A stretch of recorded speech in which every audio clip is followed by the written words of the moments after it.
Hello, my name is Bernadette. I am the oldest of two siblings. My younger sister, Anna, is 15 years old.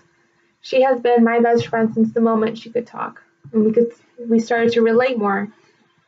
I tell her things that I wouldn't tell anyone else, especially not my parents, and does a good job at keeping it that way. Over a year ago on New Year's Eve, she was rushed to the hospital and later diagnosed with stage 3 lymphoma cancer. She spent months at the hospital, and by the time she came out, she was a different person. And I thought I lost my best friend, sort of. But I didn't think about it because I'm like, that's selfish to think about my needs at this time. She has had such a huge impact on my life. Cancer is something that my family and I never thought would happen to us. Like, you watch the movies, you're like, oh, that's terrible, but you just never imagine it. Like, what if it happens to us? What will that do to us? And she gave us all a new perspective on life and has opened us up to a whole new community. You'll see commercials about cancer awareness and you'll be like, oh, donate some money, but you don't really think about just how important that money really is to the families and the patients and the doctors. You just don't go into death until it happens to you. She has taught me that every day gives you the new opportunity to do something positive or leave an impact on someone's life, even with the smallest little gesture.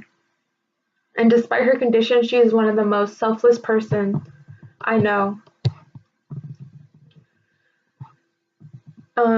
She has always been there for me when I needed her the most, even when I didn't want her there.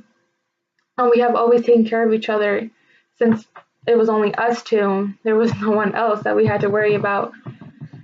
But when this happened, I didn't really know how to be there for her. Like, you can't just go from one day to another knowing how to approach this. And obviously, it's not the same anymore for her. She lost her ability to walk. She couldn't skateboard or horseback ride anymore. And I didn't know if I would say something wrong that would trigger her. She was also really emotional at the time. And I didn't want to cause any stress. So I felt really lonely at this time because she was my best friend.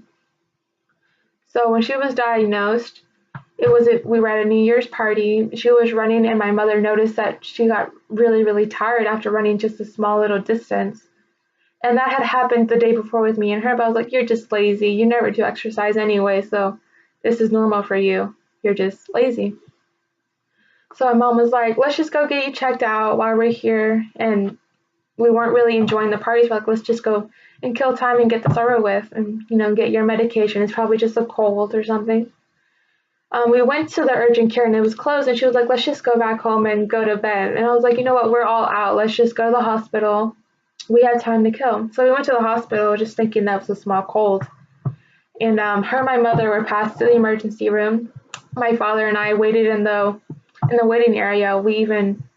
The clock struck 12 and it was just me and my father. And right after 12 was when my mom called us and she told us, you guys need to come back here. Something's not right. They found something on her chest. So yeah, a minute after 12 wasn't a good way to start the year. So they had concluded that it was a tumor, and they rushed her to the Florida Orlando Hospital because they have a cancer center. So they transported her over there. My father and I rode behind her. And after the third day of being in the hospital, they did a biopsy and concluded that it was lymphoma cancer in her chest. So after she was diagnosed, they had her in bed for months because she had liquids in her lungs. They said if she could have died on us if we would have waited a week later, and she had no symptoms at all. So that really struck us all. We could have lost her. Even this is where we take to notice that even though cancer has been something terrible for us, it also has been a blessing, because if we didn't find the cancer, we wouldn't have found the liquid in her lungs that would have killed her out of nowhere. So I'd rather have her going through chemo than not be here. And by the time she left the hospital, she had so much bed rest that she couldn't walk on her own. We had to do months of physical therapy.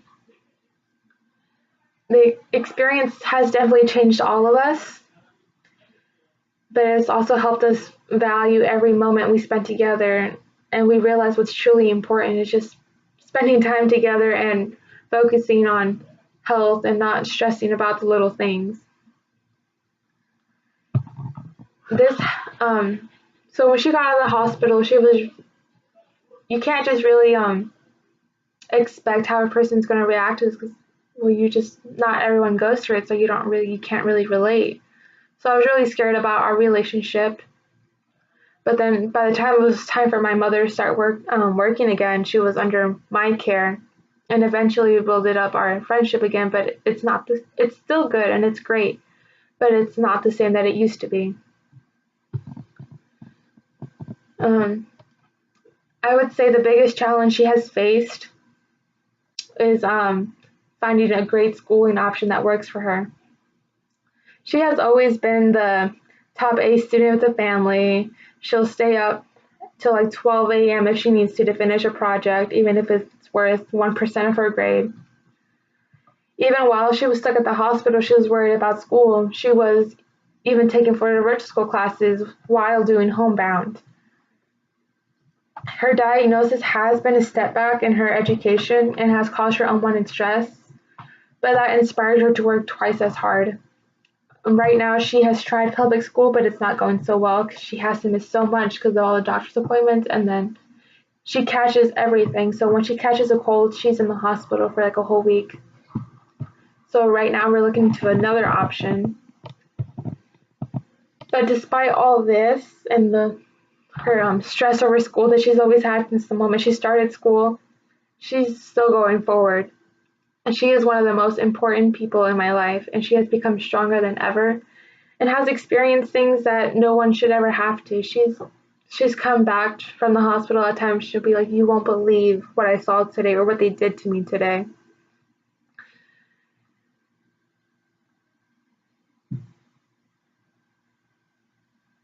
But I'm sorry, I'm getting emotional. This is like my fifth take, so I'm trying not to cry on this one. She works so hard so that one day she can do the stuff that she used to do before she was diagnosed. Recently, she got back on her horse, and that was super emotional for her because that was she couldn't do that because she had lost her ability to walk. She couldn't even lift herself up a chair.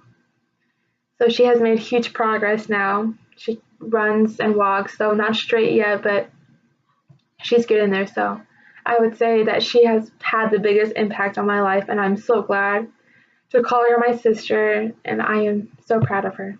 Thank you.